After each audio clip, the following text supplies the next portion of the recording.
Shalom, selamat pagi saudara-saudaraku yang dikasihi Tuhan. Mari kita awali hari ini dengan hati yang dipenuhi syukur dan semangat untuk mendengarkan firman Tuhan. Pagi ini kita akan merenungkan tentang satu kebenaran yang sangat penting dan menguatkan, yaitu Tuhan adalah tempat perlindungan yang teguh bagi hidup kita. Mari kita berdoa. Bapa yang baik, kami datang pagi ini untuk duduk diam di hadirat-Mu, membuka hati kami untuk menerima firman-Mu. Kiranya Roh Kudus menolong kami memahami, percaya, dan menghidupi setiap kebenaran yang Engkau nyatakan. Dalam nama Tuhan Yesus kami berdoa. Amin. Saudara-saudaraku yang dikasihi Tuhan, tema hari ini adalah Tuhan tempat perlindungan yang teguh. Mari kita buka Alkitab kita dari Mazmur pasal 18 ayat 2. Berbunyi demikian. Tuhan adalah gunung batuku, kubu pertahananku dan penyelamatku. Allahku gunung batuku, tempat aku berlindung, perisaiku, tanduk keselamatanku, kota bentengku. Pemazmur Daud menuliskan ayat ini ketika ia dikejar oleh musuh-musuhnya, termasuk Raja Saul. Di tengah ancaman dan pelarian, Daud tidak panik, karena ia tahu kepada siapa ia bersandar. Perhatikan bagaimana Daud menggambarkan Tuhan. Yang pertama, Tuhan itu digambarkan sebagai gunung batu, yang melambangkan kokoh, tidak tergoyahkan, kuat dan stabil. Yang kedua, Tuhan dilambangkan sebagai kubu pertahanan, yaitu tempat perlindungan yang aman dari serangan musuh.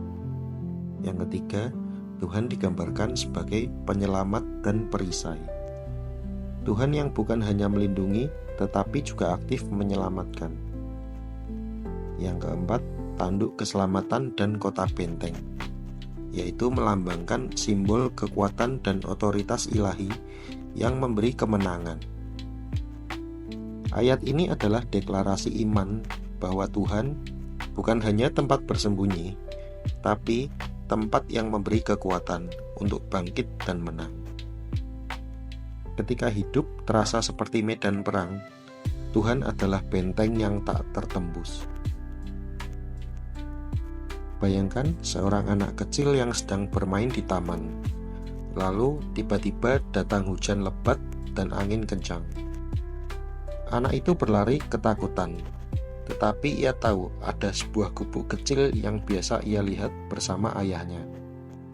Ia berlari ke sana dan berlindung sampai hujan reda. Begitulah hidup kita, saudara-saudara. Hujan badai bisa datang tiba-tiba, seperti kegagalan, tekanan pekerjaan, konflik rumah tangga, atau kabar buruk tentang kesehatan kita. Tetapi kita punya tempat berlindung, yaitu Tuhan yang tidak pernah goyah oleh badai apapun. Saya ingat kesaksian seorang ibu janda bernama Burina yang hidup pas-pasan, bekerja menjahit untuk menafkahi 3 anaknya. Ketika ekonomi semakin sulit, ia tidak menyerah.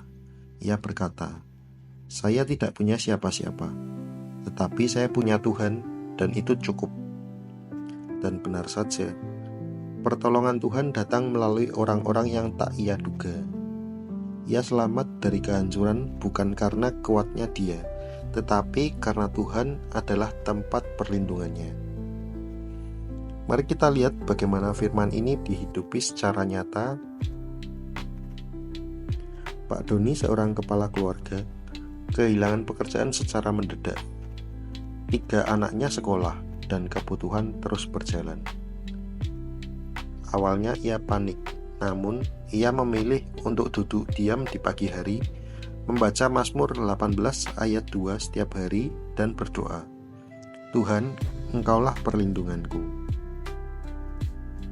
Selama 3 bulan tanpa pekerjaan, keluarga mereka tetap bisa makan, anak-anak mereka tetap bisa sekolah, dan tidak ada yang kekurangan. Tuhan membuka jalan melalui pekerjaan freelance, bantuan dari saudara-saudara yang tiba-tiba datang, dan juga kekuatan dalam dirinya untuk terus berharap.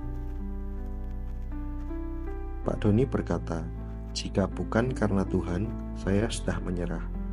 Tetapi saya merasakan Tuhan menjadi tempat saya berteduh dan berpijak." Firman hari ini mengajak kita untuk tidak hanya mengenal Tuhan sebagai pelindung secara teori, tetapi mengalaminya secara pribadi dalam setiap situasi yang sulit. Saudara-saudaraku, ada 3 poin penting yang bisa kita pelajari dari renungan firman Tuhan hari ini. Yang pertama, Tuhan adalah perlindungan yang nyata, bukan hanya simbolis. Dia bertindak nyata dalam hidup kita untuk melindungi, menjaga, dan menopang saat kita lemah. Yang kedua, ketika badai datang, iman kita diuji. Apakah kita berlari pada Tuhan atau pada kekuatan diri sendiri? Tantangan hidup akan membentuk arah kemana kita berlindung. Firman ini menegaskan, hanya Tuhan yang layak jadi tempat kita bersandar. Yang ketiga, penyertaan Tuhan memberi damai dan kekuatan untuk bertahan dan menang. Bukan berarti kita tidak akan menghadapi masalah, tetapi Tuhan memberi kekuatan lebih besar daripada badai yang akan datang. Saudara, di dunia yang tidak pasti ini, kita membutuhkan tempat yang pasti, dan tempat itu adalah Tuhan. Bersandarlah kepadanya hari ini. Jangan hanya tahu Tuhan sebagai perlindungan. Alamilah Tuhan dan hidupi itu dalam doamu, pikiranmu, dan keputusanmu. Mari kita tutup renungan hari ini dengan berdoa. Tuhan yang menjadi gunung batu kami bersyukur karena Engkau adalah tempat perlindungan kami yang sejati. Ketika kami takut, gelisah, atau lelah, Engkau hadir dan menopang kami. Ajar kami untuk tidak mencari kekuatan di luar dari-Mu, tetapi bersandar sepenuhnya kepadamu. Kami percaya Engkau sanggup memberi kemenangan. Dalam nama Tuhan Yesus kami berdoa. Amin. Terima kasih telah merenungkan firman Tuhan bersama kami di pagi hari ini. Tuhan Yesus memberkati dan selamat menjalani hari ini yang penuh kasih karunia Tuhan.